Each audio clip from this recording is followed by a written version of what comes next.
እነዚህን ፕሮቴክት ካላረግን አደገኛ ነው። ፕራይመሪ የለውጥ እንቅፋት ጥሩ ነው ያለነው የሚል እምነት ነው። ሰዎች ጥሩ ነው ያሉት በሰፈራቸው ተቀምጦ ነው። ዓለም የት እንደደረሰ ሌላ ሰው የት እንዳለ እንዴት ምናምን ዞር ዞር ሲሉ ኧረ እኛ ጅማ በጣም ቆንጆ ነች ብለን የሆነ ከወረዳ የመጣ ሰው ጅማ ሲመጣ ወይ በጣም የሚገርም ነው ይላል። ወደ አዲስ አበባ ሲሄድ ደግሞ ጅማ ዜሮ ትሆናለች። ወደ ውጭ ሲወጣ ደግሞ አዲስ አበባ ዓለም እንደዚህ ነው። ሌላ ሀገር ስትሄድ ሌላ ቦታ ስትሄድ ብዙ ነገሮችን አለ። ቁጭ ብለህ ሰፈር ላይ እንዴት ነው እየሆንክ ያለሁት? ህይወቴ ወዴት እየሄደ ነው? ልክ ነኝ ወይ? ዓላማዬ አንፃር ልክ ነኝ ወይ? አካሄዴ ምን ይመስላል? በትክክለኛው መስመር ላይ ነኝ ወይ በሚል ኤቭሪ ታይም ራስን ሂሳብ ማድረግ በአእምሮ ነው የምናደርገው። አእምሮአችን ውድ መሳሪያችን ነው። የህዝብ ሽንት ቤት ማድረግ የለብንም።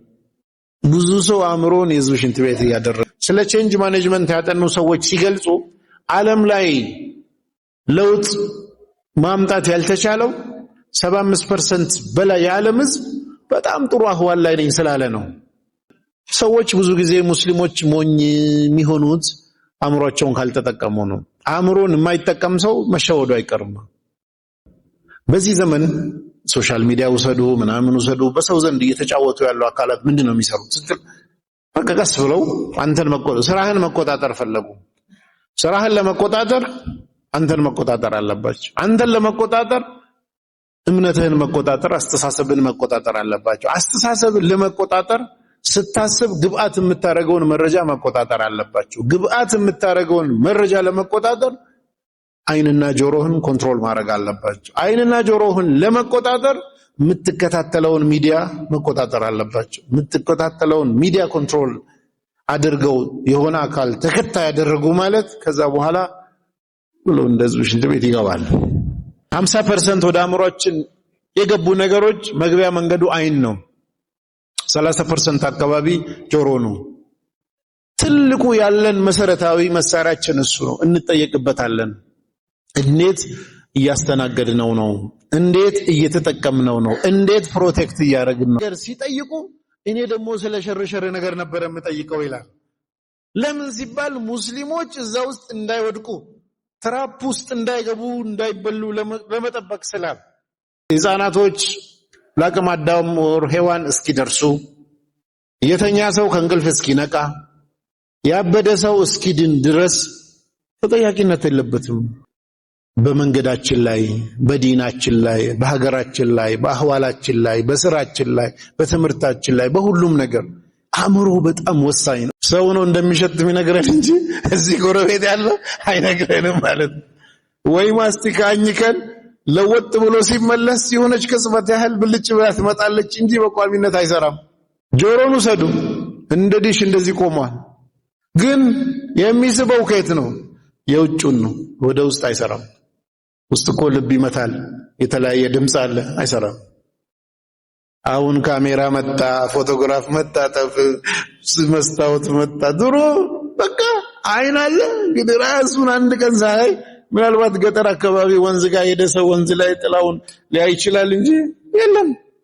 አይን ተሸክመን ፊታችንን እንኳን ጀርባ ምናምን ተው፣ እዚህ ጎረቤት አፍንጫ አይ። በድሮ ዘመን በሚሊዮን የሚቆጠር ሰው ፊቱን እንኳን ሳያይ ኖሮ ሞቷል። አይናችንን ካያችሁ አይን አጠገቡ ያለውን አፍንጫ ማየት አይችልም። ለይል ሙሉ እየሰገዱ ከመቀመጥ ጠበቃት ላይ ኢብኑ ሰዓድ እንደዘገቡት 1 ሰዓት ማሰብ ይበልጣል ይላል። አፍንጫን ውሰዱ፣ ዙሪያችን ያለ ሽታን ከውጭ ይስባል፣ ከውስጥ ግን አይስብም። የአፋችንን ሽታ እንኳን እዚህ ጎረቤት የሆነውን አይስብም። እዚህ መልኩ ዞራችሁ አጥኑ፣ ተመልከቱ፣ እንደዚህ አድርጉ ይለናል። እኛስ ስንል ችግር አለ። እሱ ዕውቀት ምንድነው?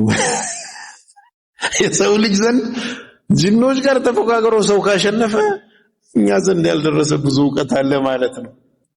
ከዜሮ መጀመር አይቻልም። ከኛ በፊት ብዙ ትውልዶች ኖረዋል። ከነሱ ስህተት፣ ከነሱ መልካም ነገር፣ ከነሱ ውድቀት፣ ከነሱ ስኬት ጀምረን ካልያዝን ከኛ ሁሉን ነገር ኤክሰርሳይዝ ላድርግ ካለን ውድቀቱ ከባድ ነው። ጊዜም አይበቃም በህይወት ውስጥ። የሰማይ ክልልን ውጡ ከቻላችሁ፣ ከአላህ ስልጣን አትወጡም። ታሪክን መናገር ነው። ታሪክ የሰው ልጅ እንዲያስብ የሚያግዝ ትልቅ መሳሪያ ነው። የፈለገ የህይወት ዘርፍ የሥራ ዘርፍ ሂዱ ታሪክ ከሌለበት ኪሳራ ውስጥ ናችሁ። እዛው የተወለዳችሁበት ከተማ ወይትም ሳትወጡ ብትሞቱ ከ90% በላይ የዓለም ህዝብ የተወለደበትን ከተማ መንደር ሳይለቅ ኖሮ ይሞታል። ጥቂት ሰው ነው እንቀሳቀስ። ነገር ግን አልባብ ተብሎ ይመጣዋል አእምሮ የሚለውን ለመግለጽ የአእምሮ ባለቤቶች ሲል ሐቅ ለመናገር የማይፈልጉ ሰዎች፣ ለመስማት የማይፈልጉ ሰዎች፣ ቀልባቸውን የማያሰሩ ሰዎች ሸር ተብሎ መጥፎዎች ተብሎ አላህ ዘንድ የተወሰዱት እነዚህ ናቸው። በአስደንጋጭ ሁኔታ አላህ የሰጠውን ቀልብ የማይጠቀም አእምሮን የማይጠቀም ሰው በመጥፎ ሁኔታ ጠቅሶታል። ሐቅ እንዳይረዱ የሚያደርግ እንዲረዱ መሳሪያ ተሰጥቷቸው እንዲረዱ ተቀስቅሰው አንድ ነገር ብቻ ነች ከናንተ የሚፈልገው ተነብሎ ተነግሯቸው እምቢ ካሉ መቆለፊያው ልባቸውን የሚያቆሽሸው ይሰጣቸዋል። ጥያቄው ምንድነው? ለሁለቱም ለግልም ሆናችሁ አንድ ነገር ነው የተጠየቃችሁት፣ እንድታስቡ ነው። አእምሮአዊ ፍተሻ እንድናደርግበት ነው የተፈለገው። አንብባችሁ አንቀጾቹን ተደቡር እንድታደርጉ ነው በጥልቀት። ተምሳሐሰ ኢስላማ ሚዲያ በረካ ማሰብ ግን መሰረታዊ ነገር ነው። አላህ ማሰብ ጋር ተያይዞ የተለያየ የቁርአን አንቀጾችን ጠቅሶልናል። ተደቡር ይባላል አንደኛው።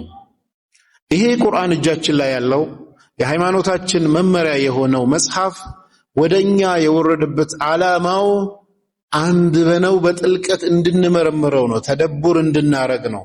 አእምሮአዊ ፍተሻ እንድናደርግበት ነው የተፈለገው። አላህ በዚህ ቁርአን ላይ ምን ይላል? ሊየደበሩ አያቲሂ። ይሄ የተባረከው መጽሐፍ የወረደው አንብባችሁ አንቀጾቹን ተደቡር እንድታደርጉ ነው፣ በጥልቀት እንድትመረምሩት፣ በጥልቀት ለመረዳት እንድትሞክሩ ነው ይለናል።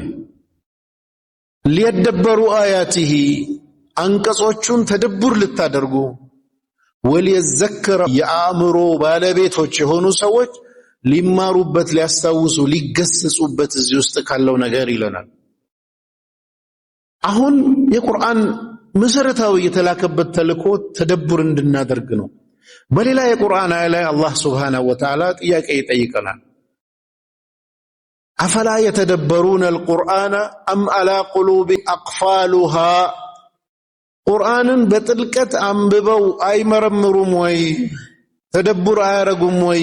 ወይስ ቀልባቸው ላይ መቆለፊያ ነገር ተደርጓል ወይ ይለናል። እንደዚሁም ሌሎቹን ኢንከሬጅ ያደርጋል። ፈላ የተደበሩነ አልቁርአነ ወለው ካነ ሚን ኢንዲ ገይሪላሂ ለወጀዱ ፊሂ ኢኽቲላፈን ከሲራ።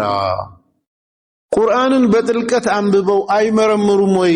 ሌሎች ማንም ሙስሊም ይሁን ሌላ ማንም ወለው ካነ ሚን ኢንዲ ገይሪላህ ከአላህ ዘንድ ባይሆን ኖሮ ይሄ ቁርአን ለወጀዱ ፊሂ ኢኽቲላፈን ከሲራ ብዙ የሆኑ መለያየቶችን በውስጡ ያገኙ ነበር እያለ ኢንከሬጅ ያደርጋል። ተደቡር አድርጉ፣ በጥልቀት መርምሩ፣ አመዛዝኑ። አእምሮአችሁን ተጠቅማችሁ ምን ለማለት ተፈልጎ ነው፣ እንዴት የሚል አእምሮአችሁን አሰሩ ነው። ይሄ ከተደቡር ጋር ሲሆን ቀጥሎ አላህ ሱብሓነሁ ወተዓላ ደግሞ በሚገርም መልኩ ራሱ ነቢያችንን ሰለላሁ ዐለይሂ ወሰለም የላከበት ዓላማው ማብራሪያ እንዲሰጡ የተደረገው የሰው ልጅ ማሰብ እንዲችል ነው። ወአንዘልና ኢለይከ ዚክረ ሊቱበይነ ሊናሲ ማ ኑዚለ ኢለይሂም ወለዐለሁም የተፈከሩን። ሙሐመድ በአንተ ላይ ቁርአንን አውረድን እንድታብራራላቸው ዘንድ። የማብራራቱ ዓላማ ምንድን ነው? ወለዐለሁም የተፈከሩን እንዲያስቡ ይከጀላልና። የቁርአን ማብራሪያ በሐዲስ ውስጥ የመጣው በጠቅላላ የመጨረሻ ግቡ የሰው ልጅ እንዲያስብ ማድረግ ነው። ይሄ ነው የእስልምና ዓላማ። ግን እናስባለን ወይ? ትኩረት እንደተደረገው እያሰብን ነው ወይ ስንል ትልቅ ጥያቄ ምልክት አለ።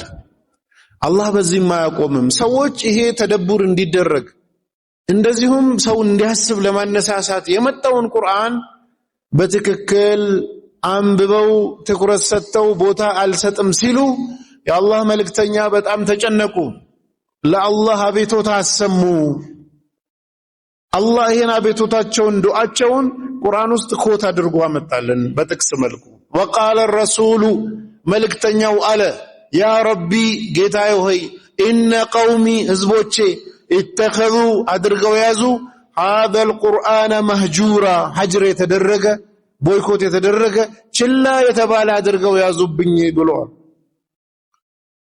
ከዛ ለነብዩ ሰለላሁ ዐለይሂ ወሰለም ምንድነው የመጣው ሲባል አላህ ምን አለ እንደ ቁርአን አንቀጽ አወረደ ቁል በላቸው ኢንማ አኢዙኩም ቢዋሂዳ አንዲት ነገር ብቻ ነች የምጠይቃችሁ ብለህ ንገራቸው ምንድነች ያቺ አንዱ ነገር አንተ ቆሙ ሊላህ ለአላህ Subhanahu Wa Ta'ala እንድትቆሙ ይሄ በዱንያ በመናመን ብዙ በስሜት ውስጥ ገብታችሁ በብዙ መንገድ ያላችሁን ቆም በሉ ፖዝ አርጉ ነው አንተ ቆሙ ሊላህ መስና ለሁለት ይሆናችሁ ወፍራዳ ለአንድ ይሆናችሁ ከዛስ ثم تتفكرون ከዛ በኋላ እንድታስቡ ጥያቄው ምንድነው ለሁለቱም ለግልም ሆናችሁ አንድ ነገር ነው የተጠየቃችሁት እንድታስቡ ነው ይሄ ምንድነው አስቡ በዚህ ማያቆምም ቁርአን أفلا يعقلون أفلا تعقلون أفلا تتفكرون أفلا እያለ በርካታ ቦታ ላይ ጥያቄ ያነሳል አታስቡም ወይ አታገናዝቡም ወይ እያለ ጥያቄ ያነሳል ከዚህም ጋር ሆኖ የአላህ መልእክተኛ ይሄ ሁሉ ሲባል ያው ሰው ያስባል ምናምን ብለው አይደለም ይገምቱት አላህ ቁርአን አንቀጽ አወረደ أم تحسب أن أكثرهم يسمعون أو يعقلون አብዛኛዎቹ ይሰማሉ ወይም አስበው ያገናዝባሉ ብለህ ታስባለህ ወይ ብሎ እሳቸው ራሱ ጠየቃቸው ኢንሁም እነሱ እንደ እንስሳ ብቻ ናቸው በስሜት ነው የሚነዱት እንደው መንገድ በመሳት ከእንስሳ የባሱ ናቸው አንተ ያስባሉ ብለህ ይሰማሉ ብለህ ነው እንደዚህ የምትጨነቀው ነው አላስብም አልሰማም አለ በዚህ አያቆምም ቁርአን ቀጥሎ ያመጣል ሌላ ጥቅስ የማያስቡ ሰዎችን አስበው አገናዝበው መረዳት የማይሞክሩ ሰዎችን ويجعل الرجس على الذين لا يعقلون ይላል አስበው ለማገናዘብ ለማወቅ ለመረዳት የማይሞክሩ ሰዎችን ልባቸው ላይ መቆለፊያ ያደርግባቸዋል ይላል ልባቸውን የሚያቆሽሽ ሐቅ እንዳይረዱም ያደርግ እንዲረዱ መሳሪያ ተሰጥቷቸው እንዲረዱ ተቀስቀሰው አንድ ነገር ብቻ ነች ከናንተ የሚፈልገው ተነብሎ ተነግሯቸው እንቢ ካሉ መቆለፊያው ልባቸውን የሚያቆሽሸው ይሰጣቸዋል በዚህም ማያቆምም አላህ ቁርአን ላይ በአስደንጋጭ ሁኔታ አላህ የሰጠውን ቀልብ የማይጠቀም አእምሮን የማይጠቀም ሰው በመጥፎ ሁኔታ ጠቅሶታል ምን ይላል ኢነ ሸረ الدواب عند الله አላህ ከፈጠራቸው እንስሳት በተቀላላ ህይወት ካለው ነገሮች ሁሉ ሸር ተብሎ አላህ ዘንድ የተወሰዱት ማን ናቸው ቅድም ምን ብለናል በመጀመሪያ ላይ ጆሮ አይን ቀልብ ተጠየቀበታል ተብሏል እዚህ ጋር ደግሞ ሐቅ ለመናገር የማይፈልጉ ሰዎች ለመስማት የማይፈልጉ ሰዎች ቀልባቸውን የማያሰሩ ሰዎች ሸር ተብሎ መጥፎዎች ተብሎ አላህ ዘንድ የተወሰዱት እነዚህ ናቸው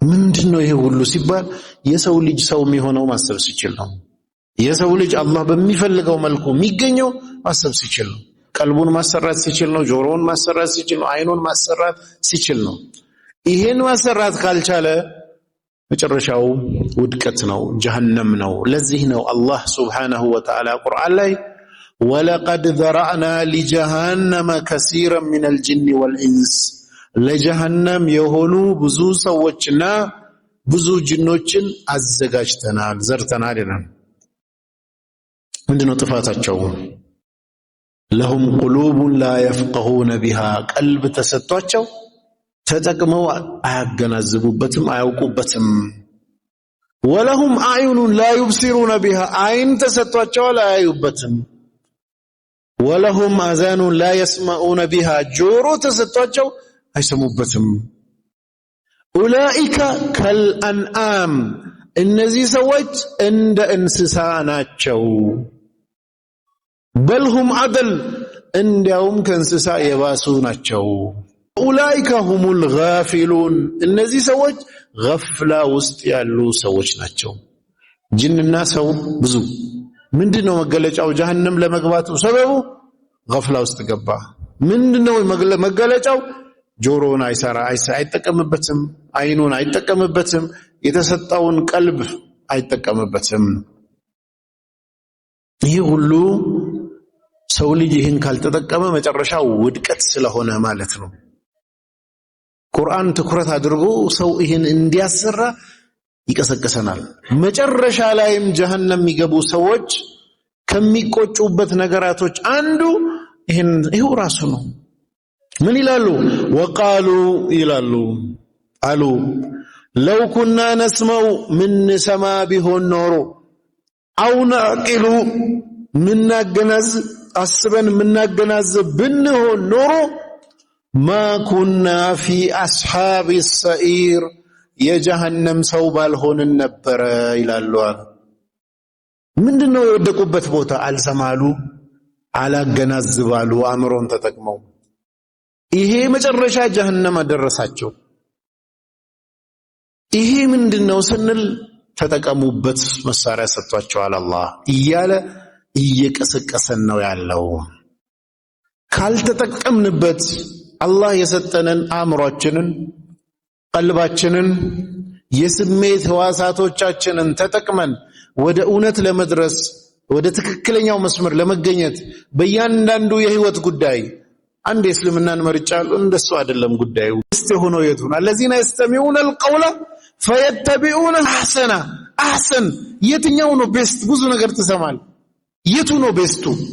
እጅግ ምርጡ ትክክለኛው በላጩ የቱ ነው? ይሄን ከሰማሃቸው መሃል መምረጥ የአእምሮ ማመዛዘን ጉዳይ ነው። ከዛስ فيتبعون احسن ይከተላሉ። ከዛ ምን አለ? ኡላኢከ الذين هداهم الله እነዚህ ማለት አላህ የመራቸው ሰዎች ናቸው። ጉዳዩ በአላህ ነው አይደለም። ቀጥሎ ምን አለ? እነዚህ ማለት አእምሮ ያላቸው ሰዎች ናቸዋል። አእምሮ መኖር እና ሂዳያ የተሳሰረ ነገር ነው። አእምሮ መኖር ደግሞ መገለጫው ምንድነው? ሰምቶ ተነስቶ ምርጥ የሆነው የቱ ነው ብሎ መምረጥ መቻል። ብዙ ተሰማል። የተሳሰሩ ነገር ናቸው። ምድር ላይ ስንኖር ቤስት ነገር እንድንሰራ፣ ቤስት ነገርን እንድንከተል፣ ቤስት ሆነን እንድንገኝ አላህ Subhanahu Wa Ta'ala ይፈልጋል። ለዚህ ደግሞ ስራው ምንድነው? በተግባር ከኛ የሚጠበቀው አእምሮአችንን ማሰራት ነው። ኢስላም ውስጥ ማሰብ የሚባለው ኮንሴፕት በተለያየ መልኩ ተገልጿል። አእምሮ የሚባለውንም ጉዳይ አላህ በቀጥታ አቅል በሚለው አልጠቀሰውም ቁርአን ውስጥ። በድርጊት መልኩ ታቂሉን ያቂሉን በሚል በድርጊት መልኩ መጥቷል። ነገር ግን አልባብ ተብሎ ይመጣል አእምሮ የሚለውን ለመግለጽ የአእምሮ ባለቤቶች ሲል፣ እንደዚሁ ደግሞ ኡሉንሃ ሲል፣ እንደዚሁ ሌሎቹም ሂጅር ሲል አእምሮን የሚያመላክቱ የተለያየ የአእምሮ ስራን የሚያመላክቱ ነገሮች መጥተዋል። እስላም ውስጥ ያለው የማሰብ ኮንሴፕት ከስሜት ህዋሳት ሲደመር ቀልብ ሲደመር አእምሮ የሶስቱ ጥምር ስራ ነው። አላህ Subhanahu Wa Ta'ala ይሄ የፕሮሰስ የማድረጉን ጉዳይ በዋናነት የአእምሮ ሰጥቶ መወሰንና መምረጥ ጉዳይ ጋር ሲመጣ ግን አእምሮን ራሱ ረን የሚያደርገው ቀልብ ነው። መቆለፊያው ቀልብ ነው። በዚህ መልኩ ሶስቱን አንድ ላይ አስተሳስሮ ነው ያስቀመጠው። ኦኬ፣ አንዳንድ ጊዜ አእምሮ አለን ብለን የምናስብ ከሆነ መገለጫው ምንድነው? አላህ አእምሮ ቅድም እንዳልነው አንደኛው ቤስት የሆነውን መምረጥ ነው። ሌላ ቁርአን ውስጥ አላህ የጠቀሰልን አለ። ይሄ ማሰብ የሚባለውን ነገር ሙስሊሞች ዘንድ እንደው አንድ ሸክም የሆነ እንትን አለና ይሄ የማሰብ ማለት ነው ተፈኩር የሚለው ኮንፊውዥኑ መሻይኮች ጭምር ገብተዋል ተርታው ሰው ብቻ አታስብና አትጨነቅ ሌላ ጉዳይ ነው አታስብ ግን መጨነቅና ማሰብ አንድ ላይ ተምታቶ አንድ ሸኽ ምን ብለው ሲናገሩ ሰማዋቸው ከማሰብ ማለት ነው ከማሰብ እስትግፋር አድርጉ አሉ እስትግፋር ሌላ ነው ማሰብ ሌላ ነው አላህ አእምሮ ያላቸው የሚያወድሳቸውን ሰዎች ሲጠቅስ ምንድነው ያለው አእምሮ ባለቤቶች አለና ማናቸው አእምሮ ቤቶች የአእምሮ ባለቤቶች ማናቸው የሚለው ዲፋይን ሲያደርግ الذين يذكرون الله የሚዘክሩ አለ ዚክር ቂያመን ቆመው ዚክር የሚያረጉ ወቁደን ቁጭ ብለው ዚክር የሚያረጉ ተጋድመውም ዚክር የሚያረጉ ከዛስ ويتفكرون في خلق السماوات والارض ዚክር ብቻ ብሎ አያቆምም አእምሮ ያለው ሰው ዚክር ያረጋል ልክ ነው ግን ዚክር ብቻ አይደለም ምን አለ ቆመውም ዚክር ያረጋሉ ቁጭ ብለውም ዚክር ያረጋሉ ተጋድመውም ዚክር ያረጋሉ ሁለተኛው ባህሪያቸው ምንድነው ويتفكرون ያስባሉ ስለምን في خلق السماوات والارض ስለ ሰማይና ስለ ምድር አፈጣጠር ያስባሉ አለ ማሰብና ዚክር አንድ ላይ አእምሮ ያለው የሚባል ጥሩ ሙእሚን ነው የሚባል ሰው መገለጫ አንድ ላይ ነው የመጣው ሁለቱን መጨረሻው የማሰቡ ፕሮሰስ ምንድነው ربنا ما خلقت هذا باطلا ይሁሉ ዩኒቨርስ እንዲሁ በከንቱ አልፈጠርክም ጌታችን ሆይ ይላሉ ሱብሃንከ ቂና عذاب النار እሳት ከሆነው ጀሃነም ጠብቀን ይላሉ አሁን በዚህ አንቀጽ ላይ የመጣው ዚክር ማድረግና ማሰብ ነው የቁርአን አስገራሚነት አስቡ ብሎ ትቶ አልሄድም እንድናስብ ሚንሶቹን ነገር እንዴት ነው አእምሮአችንን ማሰራት ምንችለው ሚንሱን ጭምር ነው ቁርአን የሚነግረን አንደኛው ሚንስ በተደጋጋሚ ጥያቄ ይጠይቀናል አፈላ ታቂሉን አፈላ ተተፈከሩን አፈላ አታስቡም ወይ አታገናዝቡም ወይ አታዩም ወይ አፈላ ተብሲሩን وفي انفسكم افلا تبصرون ስለ ነፍሳችሁ ተመልከቱ الى الابل كيف خلقت ግመል እንዴት እንደተፈጠረች ሰማይ እንዴት እንደቆመ እያንዳንዱን አታዩም ወይ አፈላ ተብሲሩን ይሄ ሁሉ ምንድነው እያመላከተ ነው ጥያቄ በተጠየቀ ቁጥር መልሱን እኮ አይናገርም ጥያቄ ይጠይቃል ጥያቄ ዝም ብሎ ሲደረደር የሰው አእምሮ ወደ መመለስ ጥረት ሲያደርግ በዛ መሃል እንዲያስብ እድል ለመስጠት ነው ይሄን ብቻ አይደለም አላህ ሙስሊሞች እንዲያስቡ ለማድረግ የተከተላቸው በርካታ ስትራቴጂዎች አሉ አንደኛው ስትራቴጂ ቁርአን ውስጥ ደጋግሞ እዚህም ይተከሳል እዛም ይተከሳል ትክራር የማድረግ መላልሶ የማብራራትና የመደጋገም ነገር አለው ይሄ ለምንድነው ሲል ከዛሊከ يبين الله لكم آياته لعلكم تعقلون በሌላ ቦታ لعلكم تتفكرون እንደዚሁ ደጋግሞ የሚያብራራላችሁ እንድታስቡ ለማገዝ ነው እንድትገነዘቡ ለማድረግ ነው እዚህም ይነግረናል እዛም ይነግረናል እንደዚህ ይሄ ሁሉ ማብራሪያው ምንድነው አእምሮአችሁን እንዲያስብ ለማድረግ ነው ይላል ቀደም እንዳልኩትም ወንዘልና ኢለይከ الذكر لتبين للناس ما نزل إليهم ولعلهم يتفكرون ሲል ወንዘልና ኢለይከ الذكر لتبين للناس ግልጽ ልታረግላቸው ልታብራራላቸው ሲል ማብራራትን አንዱ የማሰብ አጋዥ መሳሪያ አድርጎ አመጣ ሌላ ቁርአን ውስጥ ይሄን አድርጎ ያመጣበት ሰዎች እንዲያስቡ ለማድረግ የተጠቀመባቸውን ካየን ታሪክን መናገር ነው ታሪክ የሰው ልጅ እንዲያስብ የሚያግዝ ትልቅ መሳሪያ የፈለገ የህይወት ዘርፍ የሥራ ዘርፍ ሂዱ ታሪክ ከሌለበት ኪሳራ ውስጥ ናቸው ከዜሮ መጀመር አይቻልም ከኛ በፊት ብዙ ትውልዶች ኖረዋል ከነሱ ስተት ከነሱ መልካም ነገር ከነሱ ውድቀት ከነሱ ስኬት ጀምረን ካልያዝን ከኛ ሁሉ ነገር ኤክሰርሳይዝ ላድርግ ካለን ውድቀቱ ከባድ ነው ጊዜም አይበቃም በህይወት ውስጥ ቁርአን 6236 የቁርአን አንቀጾች አሉት ከነዚህ 6236 አንቀጾች ውስጥ 2500 የሚሆኑት ታሪክ ነው የሚያወሩት ስለ ነቢያቶች ታሪክ ስለ በዳይ ህዝቦች ታሪክ ስለ ድሮ ስልጣኔ ስለ ተለያዩ ስለ ሙሳ ስለ ፊርዓውን ስለ ነቢያቶች ስለምናም ታሪክ ነው የሚያወራው ምን ያደርግልናል ይሄ ሁሉ ታሪክ ስንል ወቅሱሲል ቀሰሰ ለአለሁም የተፈከሩን ታሪኩን ተርክላቸው እንዲያስቡ ይከጀላልና ሰው እንዲያስብ ለማድረግ ነው ይሄ ሁሉ ታሪክ የሚነገረን።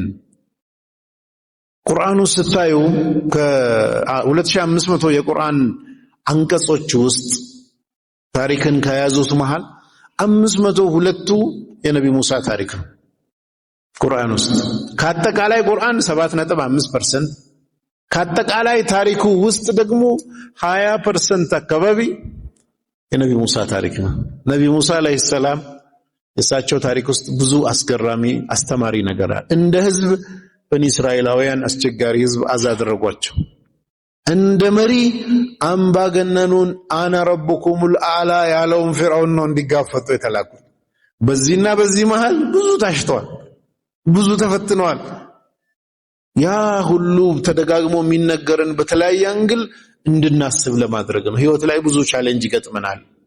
በዚህ በኩል ከህዝቡ፣ በዚህ በኩል ከመንግስት ብዙ ፈተና ይገጥማል። እዛ መሃል ስታይ እያንዳንዱ የገጠማቸውን ሁኔታ ስታይ ቻሌንጁ ከባድ ነው። ለምን ስንል ይሄን ታሪክ ይዘን እንድናስብ ለማድረግ ነው አላህ የሚነግረን። ሶስተኛ ቁርአን አራተኛ ይመስለኛል ቁርአን የሚጠቀማቸው መሃል አንዱ ምሳሌ መስጠት ነው። ቁርአን ውስጥ የተለያዩ ምሳሌዎች አሉ። ምሳሌ የሚሰጠው ሰዎች እንዲያስቡ ለማድረግ ለአላህም የተፈከሩን እንዲያስቡ ዘንድ ነው። ቁርአን ውስጥ ኤኒ ምሳሌ ከመጣ መጨረሻ ላይ አስብ ነው። ከዚህ ምሳሌ ምን ሊነገረኝ ነው የተፈለገው? ሊተላለፍ የፈለገው ሜሴጅ ምንድነው? ያ ሜሴጅ በኔ ህይወት ምንድነው ያለው ቦታ? ያንን ሜሴጅ ይዤ እንዴት ነው እንዳስብ የተፈለገው የሚለውን ካላየን የሚገርም ነው። ቁርአን ስለንትን ይናገራል ብለው ተገርመ ከሄድ እንድታስብ የተፈለገውን አንግል ካለስ ተበልተናል ማለት ነው። ሌላኛው ቁርአን ትኩረት አድርጎ የሚነግረን ምድር ላይ እንድንጓዝ ነው። የሰው ልጅ ማሰብ እንዲችል መረዳት እንዲችል ሌላኛው መሳሪያ ጉዞ ማድረግ ነው። እዚህ ጅማ ዩኒቨርሲቲ የመጣችሁ በትምህርት አጋጣሚ እንግዲህ ጅማን አያችሁ። እዛው የተወለዳችሁበት ከተማ ወይም ሳትወጡ ብትሞቱ ከ90% በላይ የዓለም ህዝብ የተወለደበትን ከተማ መንደር ሳይለቅ ኖሮ ይሞታል። ጥቂት ሰው ነው እንቀሳቀስ። አላህ ሱብሓነሁ ወተዓላ አፈለም የሲሩ ፊል አርዲ ምድር ላይ አይጓዙም ወይ? ለምን ተኩነ ለሁም ቁሉቡን ያቂሉነ ቢሃ ማገናዘብ የምትችል ልብ እንዲኖራቸው ምን ይደረግ? ተጓዙ ነው። በዚህ አቆመ። መስማት የምትችል ጆሮም እንዲኖራችሁ ለምን አትጓዙም? በዚህ አቆመም። فإنها لا تعمل أبصار አይን አትታወርም ولكن تعمل قلوب التي في الصدور ደረት ውስጥ ያለው ልብ ነው የሚታወረው፣ አይን አይደለም። አይንማ ያየ ስንት አይኑ የሚያይ ሰው አገናዝብም። በዙሪያው ስንት ጉድ እየተሰራ ስንት ነገር ያየ አገናዝብ። አላህ ምንድነው አትጓዙም ወይ? መጓዝ ውስጥ ከአንድ ሀገር ሌላ ሀገር ስትሄድ፣ ከአንድ አካባቢ ሌላ አካባቢ ስትሄድ እዛ አካባቢ ህዝብ ታሪክ አለው፣ ባህል አለው፣ የተሰማራበት የህይወት ዘርፍ አለው፣ እርስ በርስ ያለው ትስስር አለ፣ የፖለቲካ የመንግስቱ ሁኔታ አለ፣ የህዝቡ ብዙ አእምሮን የሚከፍት አዳዲስ አይዲያ ታገኛል። ቁጭ ብለ ሰፈር ላይ ስለ ቼንጅ ማኔጅመንት ያጠኑ ሰዎች ሲገልጹ ዓለም ላይ ለውጥ ማምጣት ያልተቻለው 75% በላይ የዓለም ህዝብ በጣም ጥሩ አህዋል ላይ ነኝ ስላለ ነው። ፕራይመሪ የለውጥ እንቅፋት ጥሩ ነው ያለነው የሚል እምነት ነው። ሰዎች ጥሩ ነው ያሉት በሰፈራቸው ተቀምጦ ነው። ዓለም የት እንደደረሰ ሌላ ሰው የት እንዳለ እንዴት ምናምን ዞር ዞር ሲሉ ኧረ እኛ ጅማ በጣም ቆንጆ ነች ብለን የሆነ ከወረዳ የመጣ ሰው ጅማ ሲመጣ ወይ በጣም የሚገርም ነው ይላል። ወደ አዲስ አበባ ሲሄድ ደግሞ ጅማ ዜሮ ትሆናለች። ወደ ውጭ ሲወጣ ደግሞ አዲስ አበባ። ዓለም እንደዚህ ነው። ሌላ ሀገር ስትሄድ፣ ሌላ ቦታ ስትሄድ ብዙ ነገሮችን አለ አላህ ዙሩ ይለናል። ተንቀሳቀሱ። አንዳንድ ሰዎች መዞር አያስፈልግም ምናምን ብሎ ኮንፊዥን ውስጥ ይገባዋል። ቁርአን ውስጥ የተጠቀሰው ሐዲስ ውስጥ የተጠቀሰው لا يشد الرحال الا على ثلاثه የተባለው ለኢባዳ ፐርፐዝ ኢንቴንሽን አድርገህ የምትሄደው ለአምልኮ የምትሄድ። ከዛ ውጭ ግን ቁርአን ነው ደጋግሞ ዙሩ ዙሩ ተንቀሳቀሱ የሚል። አእምሮን እንድታሰራ እንደው ምን ይላል ቁል ሲሩ ፊል አርዲ ፈንዙሩ ከይፈ ካነ ዓቂበቱ ምን እንደሆነ ዞራችሁ ተመልከቱ በላቸው ቁል ሲሩ ፊል አርዲ እሱም ብቻ አይደለም የሚገርመው ደግሞ ምን ቁል ሲሩ ፊል አርዲ ፈንዙሩ ከይፈ በደአል ኸልቅ አላህ መፍጠርን እንዴት እንደጀመረ ምድር ላይ ዞራችሁ አጥኑ ይላል ቁርአን ውስጥ አልተነገረም ተነግሯል እሱ ቲዮሪ ነው ፕራክቲካሊ ዞረ ፈልገ ድረስበት ሂድና አጥና ነው ቁል ሲሩ ፊል አርዲ ፈንዙሩ ከይፈ በደአል ኸልቅ እንዴት አላህ መፍጠር እንደጀመረ አጀማመሩ ምን ይመስላል የሚለው ሂዱና አጥኑ ቁርአን ነው የሚለው ቁርአን በቀጥታ በሐዲስና በቁርአን የተጠቀሱ የእስልምና ዕውቀቶች አሉ ከነዚህ ሁለቱ ውጭ ደግሞ ሂዱ አጥኑ እወቁ ድረሱበት ፈትሹ ብሎ ቁርአን የነገረን ዕውቀት አለ ወፊ አንፉሲኩም አፈላ ትብሲሩን ይላል ስለ ነፍሳችሁ ውስጥ አታዩም እንዳል ነፍሴን አየው ውስጤን አየው ከዛ ብዙ ነገር አወኩ ይሄ ዕውቀት ቁርአን ያመላከተኝ ዕውቀት ነው ይህ ብሎ የነገረኝ ስለ ግመል አፈጣጠር ተመልከታል ግመል እንዴት ተፈጠረች ሄጄ ሲመለከት ሳጣና የሚያስገርም ነገር አገኘ ይሄን ቁርአን አጥና ብሎ ያገኘሁት ነው የእስልምና አካል ነው እንጂ ዳይሬክትሊ ለፍዙ ቁርአንና ሐዲስ ብቻ አይደለም የእስልምና ዕውቀት እስልምና እንድናጠና እንድናውቅ እንድንመረምር ያሰማራን ያዘዘን ያነሳሳን ነገር ሁሉ አካል ዩኒቨርስ ላይ ውጡ ይላል አይደል ቁርአን ያ ማሸረል ጅን ወልኢንስ እናንተ ጅንና የሰው የሆናችሁ ጭፍራዎች ኢንስተጣቱም እንተንፉዙ من اقطار السماوات والارض انفذوا لا تنفذوا الا بسلطان አዩ የሰማይ ክልልን ውጡ ከቻላችሁ ከአላህ ስልጣን አትወጡም መጨረሻው ከሱ የትም ቦታ ብትሄድ በዛ ውስጥ ነህ ግን እንከረጅ ያረሃ እንዴ ይሄ ነገር እንዴት ነው ቁርአን ነው የሚለው ይቻላል ወይ በጊዜው ላይ ይችላል ግን ኤኒቲንግ ክሬቲቪቲ አንዳንዴ የቢልቂስን ዙፋን ያመጣውን ሰው እየታስታውሱታላችሁ ቁርአን ውስጥ قال عفريت من الجن أنا آتيك به قبل أن تقوم من مقامك وإني عليه لقوي أمين نبي سليمان عليه السلام ፍልስጤም ሆነው እሷ ከየመን የሷ ዙፋን እንዲመጣ ፈለጉ ጅን ምን አለ አመጣለሁ አንተ ከዚህ ቦታ ሳትነሳ አንደኛው እንደዚህ ያመጣ መጨረሻ ያመጣው ማን ነው قال الذي عنده علم من الكتاب أنا آتيك به قبل أن يرتد إليك طرفك የኪታቡ ዕውቀት ያለው ሰውዬ ነው ያመጣው ያ ዕውቀት ምንድነው እንዴ አይንህን ዘግተ በአይን ርግብግቢት መሃል ከዛ ስንት ሺህ ኪሎ ሜትር የሚያመጣ ዕውቀት ነበረ ማለት ነው ድሮ እሱ ዕውቀት ምንድነው የሰው ልጅ ዘንድ ጅኖች ጋር ተፎካክሮ ሰው ካሸነፈ እኛ ዘንድ ያልደረሰ ብዙ ዕውቀት አለ ማለት ነው ይሄን ቁርአን ነው የሚነግረን እኛ ተመራምረን ያንን ኪታብ ላይ ያለውን ዕውቀት አግኝተን በዛ ፍጥነት የሆነ ነገር አርሽን የመሰለ ነገር ከዛ እንዲ መምጣት ከተቻለ ይሄን የሚነግረን ቁርአን ብዙ ነገሮች ከዕውቀት ጋር የተያዙ ናቸው አላህ Subhanahu Wa Ta'ala በዚህ መልኩ ዞራችሁ አጥኑ ተመልከቱ እንደዚህ አድርጉ ይለናል እኛስ ስንል ችግር አለ አላህ Subhanahu Wa Ta'ala ነቢያችንን ሰለላሁ ዐለይሂ ወሰለም እና ሙስሊሞችን አእምሯቸውን እንዲያሰሩ ብዙ ቅስቀሳ ብዙ የተለያዩ ነገሮችን አድርጓል ሰሃቦችን ሪድዋኑላሂ ዐለይሂም አስቡ ምናምን ለምሳሌ አቡ ደርዳ ምን ይላል ለይል ሙሉ እየሰገዱ ከመቀመጥ ጠበቃት ላይ ኢብኑ ሰዓድ እንደዘገቡት አንድ ሰዓት ማሰብ ይበልጣል ይላል አንድ ሰዓት ቁጭ ብሎ ማሰብ ለይል ሙሉ ከመስገድ ይበልጣል ጠበቃት ላይ ኢብኑ ሰዓድ ለምንድነው ስንል ዑመር ኢብኑ አልኸጣብም ራሳቸውን ማታ ያስቡ ነበር ያገናዝባሉ እንደውም ፌመስ የሆነ ንግግር አላቸው ሐሲቡ አንፉሰኩም قبل ان تحاسبوا አላህ ዘንድ ከመተሳሰቡ በፊት አላህ ራሳችሁን ቆም ብላችሁ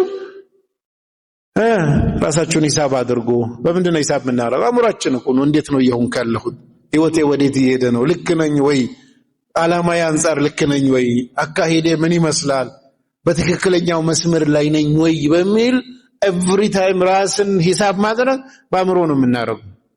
የስሜት ሕዋሳቶች ራሳችንን እንድናውቅ ብዙ አያግዙንም። እዚህ ጋር ዙሪያችን ስላለው ስለ ዓለም እንጂ ስለኛ ምንም ብዙ ጥቅም የላቸው። አይናችንን ካያችሁ አይን አጠገቡ ያለውን አፍንጫ ማየት አይችልም። ከጀርባ ያለውን ማየት አይችልም። በድሮ ዘመን በሚሊዮን የሚቆጠር ሰው ፊቱን እንኳን ሳያይ ኖሮ ሞቷል። አሁን ካሜራ መጣ፣ ፎቶግራፍ መጣ፣ መስታወት መጣ። ድሮ በቃ አይን አለ እንግዲህ ራሱን አንድ ቀን ሳያይ ምናልባት ገጠር አካባቢ ወንዝ ጋር ሄደ ሰው ወንዝ ላይ ጥላውን ሊያይ ይችላል እንጂ የለም። አይን ተሸክመን ፊታችንን እንኳን ጀርባ ምናምን እንደው እዚህ ጎረቤት አፍንጫ አይ ጆሮን ውሰዱ እንደ ዲሽ እንደዚህ ቆሟል። ግን የሚስበው ከየት ነው? የውጭውን ነው። ወደ ውስጥ አይሰራም። ውስጥ እኮ ልብ ይመታል፣ የተለያየ ድምፅ አለ፣ አይሰራም። አፍንጫን ውሰዱ። ዙሪያችን ያለ ሽታን ከውጭ ይስባል፣ ከውስጥ ግን አይስብም። የአፋችንን ሽታ እንኳን እዚህ ጎረቤት የሆነውን አይስብም። ሰው ነው እንደሚሸት የሚነግረን እንጂ እዚህ ጎረቤት ያለው አይነግረንም ማለት ነው። ወይ ማስቲካ አኝከን ለወጥ ብሎ ሲመለስ የሆነች ቅጽበት ያህል ብልጭ ብላ ትመጣለች እንጂ በቋሚነት አይሰራም። ውስጣችን ሽንት ቤት ስንሄድ የሚሸተው ነገር ውስጥ ነበረ። ሰገራም ይሁን ሽንት ይዘን ምን ዞሮ ወደ ውስጥ ግን አይሰራም። ምንድነው ስንል ስለ ራሳችን የምናስበው የምንመረምረው አእምሮአችንን ተጠቅመን ነው። ወፊ አንፉሲኩም አፈላ ቱብሲሩን፣ ነፍሳችሁ ውስጥ አትመለከቱም ወይ? አእምሮአችንን ተጠቅመን አእምሮውን ማሰራት ካልቻልን በመንገዳችን ላይ፣ በዲናችን ላይ፣ በሀገራችን ላይ፣ በአህዋላችን ላይ፣ በስራችን ላይ፣ በትምህርታችን ላይ፣ በሁሉም ነገር አእምሮ በጣም ወሳኝ ነው። እስልምና ውስጥ ኢስላም አንድ ሰው ሰላት ሊሰግድ ዋጅብ የሚያደርግበት ምንድነው? አእምሮ ከሰራ ነው። አእምሮ ካልሰራ ሰላት ዋጅብ አይደለም። ሙሉ ኢስላም ግዴታ አይሆንበትም ያበደ ሰው ላይ። ምንድነው ሲባል ኢባዳ መስራት ግዴታ አለብህ የለብህም የሚወስነው አእምሮ ነው። አእምሮ ይሰራል ወይ ነው። ማሽኑ የሚሰራ ከሆነ አንተ ብትፈልግ አታሰራው፣ መስራቱ ነው ዋናው። አላህ የሚሰራ ከሆነ በተሰጠ የሚሰራ አእምሮ ትጠየቅበታለህ። አእምሮ ግን ተበላሽቶ ሰውየው ካበደ ረሱል ሰለላሁ ዐለይሂ ወሰለም ሐዲስ ላይ እንደነገሩን ምንድነው የህፃናቶች ለአቅመ አዳም ሔዋን እስኪደርሱ፣ የተኛ ሰው ከእንቅልፍ እስኪነቃ፣ ያበደ ሰው እስኪድን ድረስ ተጠያቂነት የለበትም። ሩፊዐል ቀለም አን ሰላሳ ተብሏል። ቀለም አይጻፍበት። ምንድነው ስንል አእምሮ በጣም ወሳኝ ነገር ነው። ተክሊፍ የሚባለው ኸሊፋነት ግዴታ መሆን እና አለመሆን ሚዛኑ አእምሮ ጋር ነው። ትልቁ ያለን መሰረታዊ መሳሪያችን እሱ ነው። እንጠየቅበታለን። እንዴት እያስተናገድነው ነው? እንዴት እየተጠቀምነው ነው? እንዴት ፕሮቴክት እያደረግን ነው? አእምሮአችን ውድ መሳሪያችን ነው። የህዝብ ሽንት ቤት ማድረግ የለብንም። ብዙ ሰው አእምሮን የህዝብ ሽንት ቤት እያደረገ፣ የህዝብ ሽንት ቤት ዝም ብለህ ሄድ ትሸናበታለህ፣ ወይ ሳንቲም ከፍለህ ትሸናበታለህ። ትልቁ ውዱ መሳሪያችን እሱ ነው። መጫወቻ አይደለም። ፕሮቴክት መደረግ አለበት። አእምሮ ፕሮቴክት የሚደረገው ጆሮና አይን ፕሮቴክት በማድረግ ነው። 50% ወደ አእምሮአችን የገቡ ነገሮች መግቢያ መንገዱ አይን ነው። 30% አካባቢ ጆሮ ነው። እነዚህ ሁለቱን ፕሮቴክት ከዛ የተቀሩት ደግሞ የስሜት ሕዋሳቶቹ ናቸው። መዳበስ ይሁን እንደዚሁ ማሽተት ይሁን መቅመስ ይሁን ተደምሮ 20% ናቸው የዘርፉ ባለሙያዎች እንደሚናገሩ። እነዚህን ፕሮቴክት ካላረግን አደገኛ ነው። በዚህ ዘመን ሶሻል ሚዲያ ውሰዱ ምናምን ውሰዱ፣ በሰው ዘንድ እየተጫወቱ ያለው አካላት ምንድነው የሚሰሩት ስትል ቀስ ብለው ስራህን መቆጣጠር ፈለጉ። ስራህን ለመቆጣጠር አንተን መቆጣጠር አለባቸው። አንተን ለመቆጣጠር እምነትህን መቆጣጠር፣ አስተሳሰብን መቆጣጠር አለባቸው። አስተሳሰብን ለመቆጣጠር ስታስብ ግብአት የምታረገውን መረጃ መቆጣጠር አለባቸው። ግብአት የምታረገውን መረጃ ለመቆጣጠር አይንና ጆሮህን ኮንትሮል ማድረግ አለባቸው። አይንና ጆሮህን ለመቆጣጠር የምትከታተለውን ሚዲያ መቆጣጠር አለባቸው። የምትከታተለውን ሚዲያ ኮንትሮል አድርገው የሆነ አካል ተከታይ ያደረጉ ማለት ከዛ በኋላ ብሎ እንደዚህ ሽንት ቤት ይገባል። ማሰብ ስትፈልግ ውስጥ ያለው በሜሞሪ ስቶር ውስጥ የተከማቸው ሂፖካምፐስ ውስጥ የተከማቹ ነገሮችን አውጥተህ ግብአት የምታደርገው ለፋብሪካው ያኔ ያልጠበቀው ቦታ ራስን ታገኛለህ። ስለዚህ አእምሮን ማሰራት መጠበቅ ያስፈልግ። ከምን ዝም ብሎ አሉባልታ ወሬ ካልተረጋገጡ ነገሮች ዝም ብሎ አለ ተባለ ምናምን ምንም ደሊል የሌለው። ለዚህ ነው እስላም ቁል ሃቱ ቡርሃነኩም ኢን ኩንቱም ሳዲቂን እውነተኛ ከሆናችሁ ማስረጃችሁን አምጡ። በማስረጃ ነው የምናወራው ከማንም ጋር አሉ ተባለ ሳይሆን አይቀርም ሊሆን ይችላል ምናምን ብዙ ምንም የሚጨበጥ ነገር የሌለው ሰብስታንስ ሰው ውዥንብር ይከተላል። በተለይ ሶሻል ሚዲያ ዓለም ሌላ ትራጀዲ እየፈጠረ ሰው ብሎ ነው የሚለው በትክክል ቆም ብሎ የማሰብ ሁኔታ ላይ ክፍተት ፈጥሯል። ስለዚህ አእምሮአችንን ኮንትሮል ማድረግ አለብን። ምን ኤኒ ነገር ስንሰማ ማስረጃው የታለ ልክ ነው ወይ ማመዛዘን ጋር ተያይዞ ይህንን ማድረግ መቻል መሰረታዊ ኢምፖርታንት ጉዳይ። ቀደምት የነበሩ ሰሃቦችን ስናይ አላህ Subhanahu Wa Ta'ala ተፈኩር እንዲያደርጉ ሲቀሰቅሳቸው አንድ ወቅት ላይ ነብያችን ሰለላሁ ዐለይሂ ወሰለም ከቤት ሲወጡ በምሽት ሲወጡ ሰሃቦች ተሰብስበው ቁጭ ብለዋል። لماذا اجتمعتم አሉ። ለምን ተሰባሰባችሁ? اجتمعنا لأن نتفكر في الله አሉ። ስለ አላህ ልናስብ ነው ዛሬ ተሰባሰብነው። በየጊዜው እየተገናኙ ያስባሉ። ዛሬ የተገናኘነው ስለ አላህ ልናስብ ነው። ነብዩ ሰለላሁ ዐለይሂ ወሰለም አሉ تفكروا في خلق الله ولا تتفكروا في الله فإنكم لن تقدروا قدره الله ስለፈጠራቸው ፍጥረታት ሁሉ አስቡ ስለ አላህ ግን አታስቡ አሉ። ስለ አላህ አታስቡ የሚባለው ከይፍያውን ነው። እንዴት አንዳንድ ሰዎች እንዴት ውስጥ ገብተው ውዥንብር አላህ ከአርሽ በላይ ቁጭ ብሏል ቆሟል እንዲህ ብሏል እንዴት የሚለው ውስጥ ገብተው ባሰብክ ቁጥር መጨረሻ ላይ የቱም ልክ አይደለም። እንዴት የኛ ድንበር አይደል? ፈጣሪ አንድ ነው አይደለም? አለ የለም? እንዴት ነው የሚል ከባህሪው ሲፋውን እንዴት ብሎ ከመግለጽ መለስ ያለውን እንዴት ከሚለው በታች ያለውን ስላላ እንድናስብ ተነግሮናል። አለ የለም እኮ ሰው የሚጠየቀው አእምሮን ተጠቅመህ አላሰብክም። እንዴት የሚል ግን ከይፍያውን የመግለጽ ሁኔታ ስትመጣ ኤኒ ጀማዓ ኤኒ ቡድን አላህ እንዲህ ይመስላል ብሎ እንዴት የሚለው ለመመለስ በመከረ ቁጥር መንገድ ይስታል። እንዴት የሚለው በቁርአን በሐዲስ ከተነገረው ውጭ ማስረጃ ስለሌለው ስለ አላህ ተውና ሩህ ምትባላለች አይደል?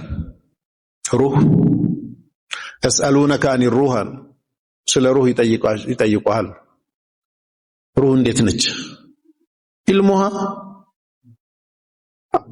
ቁል ሩህ ሚን አምሪ ረቢ የሩህ ጉዳይ አላህ ጉዳይ ነው። እንዴት የሚለው ማንም አያውቅም። ኧረ ሩህን ተው። ኧረ ስለ ጀነት ነው። ጀነት ጋር ስንመጣ ትንሿ ጀነት ተጠቀሰ። እንደዚህ ነው እንደዚህ ነው እንደዚህ ነው። ከዛ ትልቁሳ عن أبي هريرة رضي الله عنه قال قال رسول الله صلى الله عليه وسلم قال الله تعالى أعددت لعبادي الصالحين ما لا عين رأت ولا أذن سمعت ولا خطر على قلب بشر. ما لا رأت عين ولا سمعت أذن ولا خطر على قلب بشر ጆሮ ሰምቶ የማያውቀው አይን አይቶ የማያውቀው በሰው ልጅ ልብ ውስጥ ውልብ ብሎ እንኳን እንዲህ ይሆናል ተብሎ የማይታሰብ ማለት ነው። እንደሱ ነው ተባለ። ፍጡር የሆነው ጀነት እንደዚህ ነው። ፈጣሪ ጋር ደግሞ ስትመጡ እንዴት የሚለውን ከይፍያው ጋር ስትመጡ አታስቡ አላቸው። የሚገርመኝ ሰሃቦቹ ተሰብስበው ዛሬ ተሰባሰብነው ለማሰብ ነው ብለው ተፈኩር ለማድረግ ተሰባስበዋል። የአላህ መልእክተኛ እንዴት ታስባላችሁ ብሎ ማላላችሁም ስለ ፍጥረታት ስለ ዓለም ስለ ተለያየ ነገር አስቡ ብለው አፕሩቭ አደረጉላቸው ማለት ነው። ይሄን ስናይ ሰዎች ብዙ ጊዜ ሙስሊሞች ሞኝ የሚሆኑት አእምሮአቸውን ካልተጠቀሙ ነው። አእምሮን የማይጠቀም ሰው መሸወዱ አይቀርም። ሱፋሃ የሚባሉ ሞኝ ሰዎች እኮ ናቸው ያልሆነ መንገድን የሚከተሉ ያልሆነ አቅጣጫ የሚገቡ ሞኞች ናቸው። አላህ Subhanahu Wa Ta'ala ስለ ሞኞች የጠቀሳቸው እንዳለ እናቆይና ረሱል ሰለላሁ ዐለይሂ ወሰለም ምናሉ ሙእሚን ላ يلدغ المؤمن من جحر واحد مرتين በአንድ ጉድጓድ ሁለት ጊዜ አይነደፍም አሉ። በተመሳሳይ መንገድ ሁለት ጊዜ ከተሸወድክ ሙእሚን አይደለህም አንተ ይቀራል። በተመሳሳይ መንገድ ሁለት ጊዜ ተሸውዶ ሙእሚን ነኝ የለም። ይሄ ሀፕን ያደረገው የበድር ዘመቻ ጊዜ አንድ ገጣሚ ነበረ ቁረይሺ። ግጥም ይችላል፣ ምላሱ አደገኛ ነው። የቁረይሾች ጋር አብሮ መጥቶ የበድር ዘመቻ ጊዜ ተያዘ፣ ተማረከ። ከዛ ከተማረከ በኋላ የተማረኩትን ሰዎች የአላህ መልእክተኛ ሰለላሁ ዐለይሂ ወሰለም መናገር ሳይሆን መናገር ችግር የለውም ማንበብና መጻፍ የሚችል ዕውቀት ነው። ሙስሊሞች ዘንድ ዕውቀት የለም ያን ጊዜ ማንበብና መጻፍ ብርቅ ነው።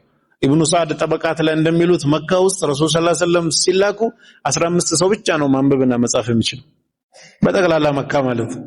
ስለዚህ ማንበብና መጻፍ ኢምፖርታንት ነው ልጅ ነው። ይሄን ነው ልጅ ረሱል ሰለላሁ ዐለይሂ ወሰለም ወደ ሙስሊሞች ማምጣት ፈለጉና ከመካ ቁረይሽ ከተያዙት መሃል መጻፍና ማንበብ የሚችል ሰው 10 ሙስሊም ወንድና ሴቶች ይሰጡትና ማንበብና መጻፍ አስተምሩ ነፃ ይደረግ ተባለ። በዚህ መልኩ አደረጉ። የቀሩት ምን ይደረጉ ሲባል ብር ያለው እየከፈለ ይውጣ ተባለ ምርኮኞቹ። ከዛ ምን ቀረ? ይሄ ገጣሚው ሰውዬ ከብር ብር የለውም ማንበብና መጻፍ አይችልም፣ ግን ተባበር ቃል ገባልኛል። እሺ ቃል ገባለሁ አለ። ቃል አስገብተው ለቀቁት። ወደ መካ ተመለሰና ሙሐመድን ሸውጄ ተለቀቅኩ ብሎ መጎረር ጀመረ። ረሱል ሰለላሁ ዐለይሂ ወሰለም ሲሰሙ ያ አላህ ደግመ እጃችን ላይ አስገባልን ብሎ ዱዓ አደረጉ። እንደዚህ ያለን ሰውየው አሁንም አላረፈም። በኡሁድ ዘመቻ ግጥም እየገጠመ የቁረይሽ ሰራዊትን እየቀሰቀሰ አብሮ መጣ። 3000 ሆነው ሙስሊሞች 1000 ነበሩ፣ ቁረይሽ 3000 ነው። አብዱላህ ኢብኑ ኡበይ ኢብኑ ሰሉል የሙናፊቆች መሪ ፕሮፓጋንዳ ሰርቶ ከሙስሊሞች መሃል 300 ሰው ከትግል ወደ ቤት ተመለሰ። 700 ሙስሊሞች ከማን ጋራ? ከ3000 የቁረይሽ ጋር ገጠሙ። መጨረሻ ላይ እንደምታውቁት ስህተት በመስራታቸው የአላህ መልእክተኛ ትእዛዝ ባለመከተላቸው ባለመጠበቃቸው አትልቀቁ የተባሉበትን 50ዎቹ ቀስተኞች ጥለው በመሄዳቸው በጀርባ በኩል ኻሊድ መጥቶ ብዙ ሰው ገደለ። ከ700 ሙስሊሞች ውስጥ 70 ያህሉ 10% ተገደሉ። 70 ሙስሊም ወይም 10% ተገደሉ። ጦርነቱ ሲያልቅ ሸሂዶች እየተቀበሩ ምናምን እያለ አንድ ሰው ብቻ ተማረከ። ያ ነብዩ ሰለላሁ ዐለይሂ ወሰለም ዱዓ ያደረጉበት ሰውዬ እሱ ብቻ ተማረከ። የአላህ መልእክተኛ በጣም አዝነዋል በሙስሊሞች እሳቸውን ትእዛዝ ባለመስማታቸው። ጉድጓድ ውስጥ እግራቸው ወድቆ ተሰብረዋል፣ ጥርሳቸው ተሰንጥቋል፣ ተሰብሮ ተሸርፈዋል። ይሄ ሁሉ አህዋል ላይ ያለ አገኙት። ሲያልፉ ያ ሙሐመድ እዘንልኝ፣ አሁንም በለመደው መንገድ ማለት ነው፣ እዘንልኝ ሴት ልጆች አሉኝ ምናምን ሲል ዞር ብሎ ሳይው አወቁት። ዱዓ ያደረጉበት ሰውዬ ነው። ከዚህ በፊት እስላምና ሙስሊምን ላለመውጋት የሚወጉትን ላለመተባበር ቃል የገባው ሰውዬ። ለዚህ ሁሉ ሰው 70 ሰው ሞት ቅስቀሳ አድርጎ ሰበብ የሆነው እሱ ነውና የሞት ፍርድ ተላለፈበት። ኧረ እባክህ እዘንልኛል። ዞር አሉና ወደ መካ ተመልሰ ጺምህን እያከክ ሙሐመድን 2 ጊዜ ሸወድኩት እንድትል አልፈቅድልህም አሉ። ሙሐመድን 2 ጊዜ ሸወድኩት እንድትል አልፈቅድልህም አሉ። እዛ የሞት ፍርድ እንዲፈጸም አረ። ከዛ ምን አሉ? እዚሁ ቦታ ጋር ሙእሚን በአንድ ጉድጓድ 2 ጊዜ አይነደፍም አሉ። ሙናሰባው እዚህ ጋር ነው። በተደጋጋሚ ከተሸወድን በተደጋጋሚ ከተነደፍን ሙእሚንነት ላይ ችግር አለ ማለት ነው። የሚጎለን ነገር አለ ማለት ነው። ስለዚህ ብልህ መሆን ያስፈልጋል፣ ስማርት መሆን ያስፈልጋል፣ አእምሮን ማሰራት ያስፈልጋል፣ ማመዛዘን ያስፈልጋል፣ አርቆ ማሰብ ይፈልጋል። ረሱል ሰለላሁ ዐለይሂ ወሰለም አእምሯቸውን ብታዩ በጣም ጂኒየስ ነበሩ። ለምሳሌ የበድር ዘመቻ ጊዜ የሚገርመኝ ነብዩ ሰለላሁ ዐለይሂ ወሰለም ምንድነው የገጠማቸው? የጠላትን መረጃ ለማግኘት ፈለጉና አቡበከር ስዲቅን ይዘው በእግር ወክ ወጡ። መንገድ ላይ ሰው አገኙና ጠየቁት። እዚህ አካባቢ አዲስ ሰዎች አሉ ወይ ብለው ጠየቁት። የቁረይሽ ሰራዊት አለ ወይስ የለም ነው መረጃ። ሰውየው ምን አለ? እናንተ ከየት ናችሁ አለ። መጀመሪያ መናገር ትቶ እሱ አስቀድሞ እናንተ ከየት ናችሁ አለ። እኛ ከውሃ ነን አሉ። ሰውየው ውሃ እያለ ኮንፊውዝድ ሲሆን በቃ መጀመሪያ ንገረንና በኋላ እነግርሃለን አሉት። አዎ የሆኑ ሰዎች አሉ እዚህ አካባቢ አዲስ ናቸው አላቸው። ምን ያህል ናቸው ብዛታቸው ብለው ጠየቁት። መናገር አልፈለገም፣ መደበቅ ፈለገ። ከዛ ምን አለ? ይሄንን ሲፈልግ ረሱል ሰለላሁ ዐለይሂ ወሰለም አወቁበትና ጥያቄውን ዞር አድርገው በቀን ምን ያህል ምግብ ይበላሉ አሉት። ከዛ ሰውየው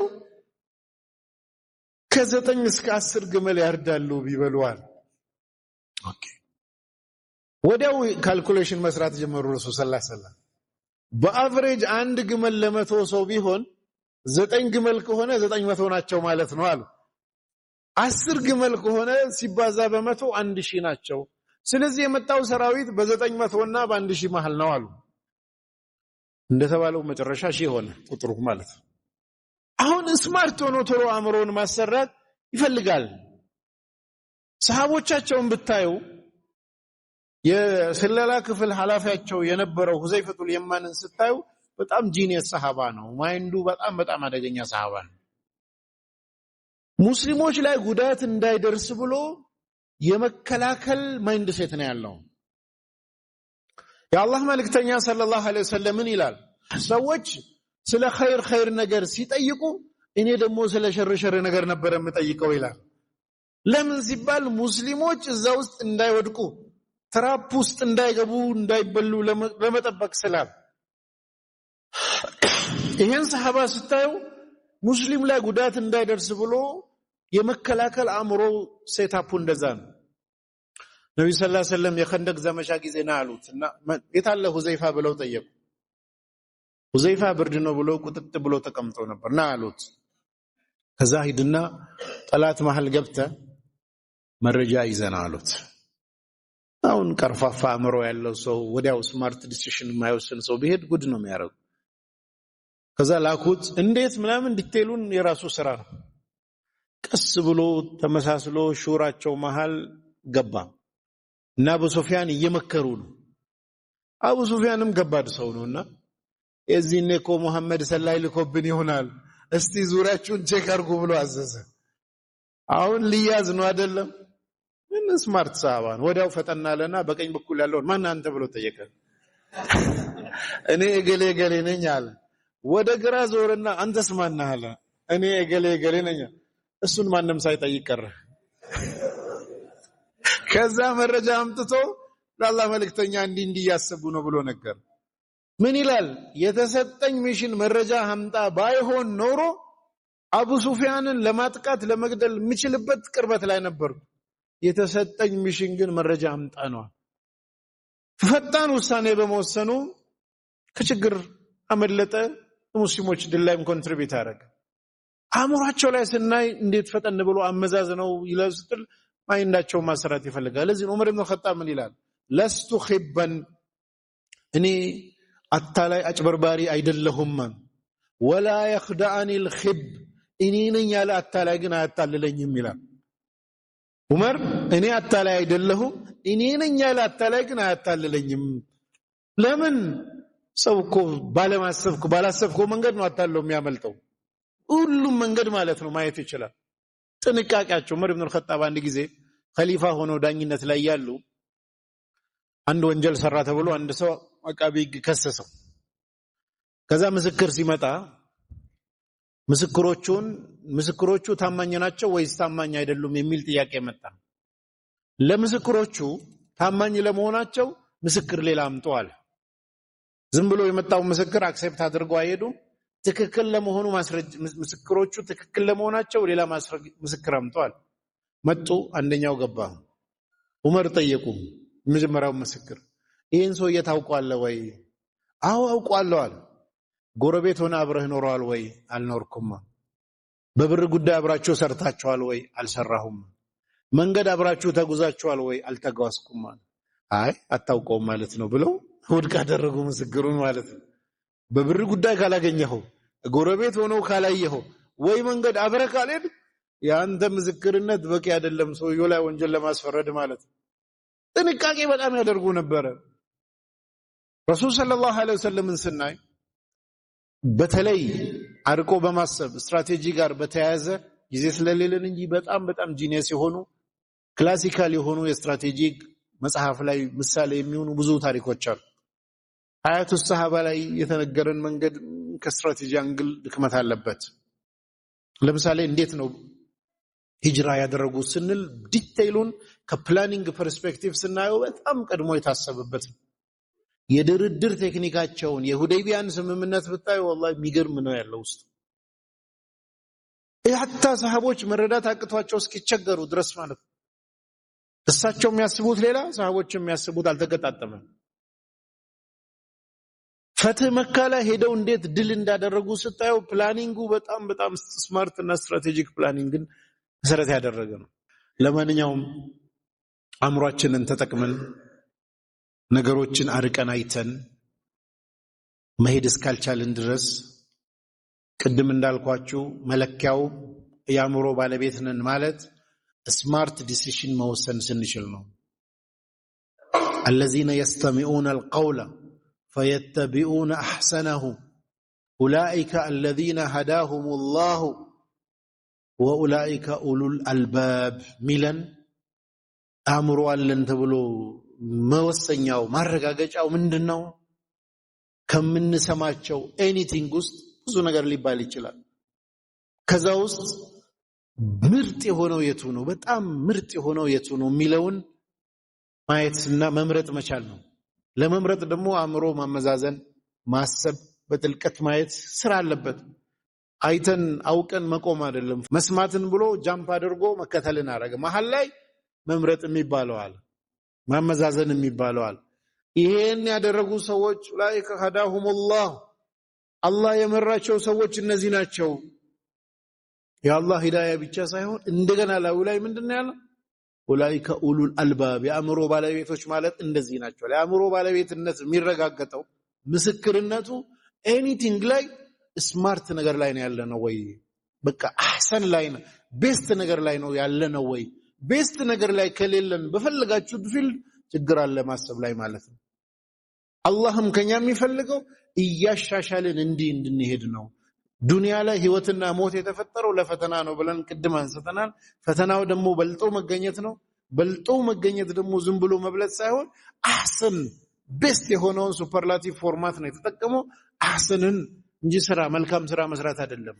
ምርጥ የሆነው ከስራዎች ሁሉ ኤኒቲንግ ላይ በልጦ መገኘት ላይ ነውና እዛ ጋር ነው ያለነው ብለን ማየት ነው። አእምሮአችንን ካላሰራን ትራፕ ውስጥ ሙስሊሙ ዓለም እየገባ ያለው ወደ ኋላ እየቀራ ያለው የሙናፊቅ መጫወቻ የሚሆነው የይሁዳና ነሳራ መጫወቻ የሚሆነው የሚዲያ ፕሮፓጋንዳ የሚሸውደው የጠላትን ተንኮል ስለማያውቅ ነው። ኢብኑ ተይሚያ ረህመቱላሂ ዐለይሂ አንድ ንግግር አላቸው። አላህ ኢላ መን አተላህ ቢቀልቢን ሰሊም ይላል። የውመል ቂያማ በንጹህ ልብ ሰሊም በሆነች ልብ የመጣ ሰው ሲቀር ይላል። ይህን ጉዳይ ያነሱና ንጹህ ልብ ማለት ሞኝ ማለት አይደለም ይላሉ። የተንኮለኞችን ተንኮል የማታውቅ ከሆነ አለማወቅ ደግሞ ጎል የሚያስገባብህ ከሆነ ጉድለት አለብህ ማለት ነው ይላሉ። የተንኮለኞችን ተንኮል ማወቅ ግዴታ ነው። ካላወቅ በዛ በኩል ይገባብሃል። ዑመር ኢብኑ ኸጣብ ሰሃቦችን ሲያዛቸው ምን ይላሉ? አንቱም ሱገራ ሚን ሱገሪል ኢስላም ፈላ ያትየነኩሙል አዱው ሚን ቂበሊኩም እናንተ እያንዳንዳችሁ የኢስላም አጥሮች ናችሁ። በእናንተ በኩል ጠላት ሰርጎ እንዳይገባ ዘብ ሆናችሁ ጠብቁ ይላል።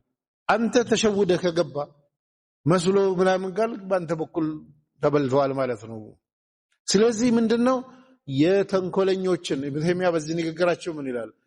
ከሸረኞቹን ሸር መተግበርና ቀልብ ላይ ማምጣት ነው ፕሮብሌሙ እንጂ በእውቀት ደረጃ የሸረኞች ሸር ጥግ ድረስ የነሱን እውቀት ማወቅ አለብህ። ያለዛ ያንተ እኔ ኢኖሰንት ነኝ ብለ ጅል ሆነ ሰዎች የሚጫወቱብህ በኋላ ቀልበን ሰሊም ነኝ ብትል ዲነል እስላም ላይ መከራ ነው የምታመጣው ማለት ነው። ኢማሙ ጋዛሊ የቅርብ ጊዜው ምን ይላሉ? ለጠላት ለመስራት የግድ ተባባሪ መሆን የለብም ሞኝ መሆን በቂ ነው ይላል። ሞኝ ከሆንክ በቃ ተባባሪ ናንተ ራስን በሞኝነት ቦታ ካስገኘ ማለት ነው። ስለዚህ ይህንን ነው መልእክቴ። አእምሮአችንን እናሰራ። የስሜት ህዋሳቶች በተለይ አእምሮ ቀልብ ጆሮ የተሰጠን ነገም እንጠየቅበት አእምሮአችን ሻርፕ እንዲሆን ነው። ሰላም አለይኩም ወራህመቱላሂ ወበረካቱ። ተምሳሐሰ ኢስላማ ሚዲያ በረካ ወጂን ከንኬ ጉዳም ሐላላ ሙለታ ሰገሌ ኢስላማ ሙልሱም በከምታ አልገኒ ፊ ጉያ ፊ ተታፈታ ጋራብ ለገጨቴ ባዲያ መጋላ ኦሊቭ ገዲ ፊግዳ ዲኒ ከንኬ ጀላ የዛንኬ ጀነታ ሲብተው ከጄ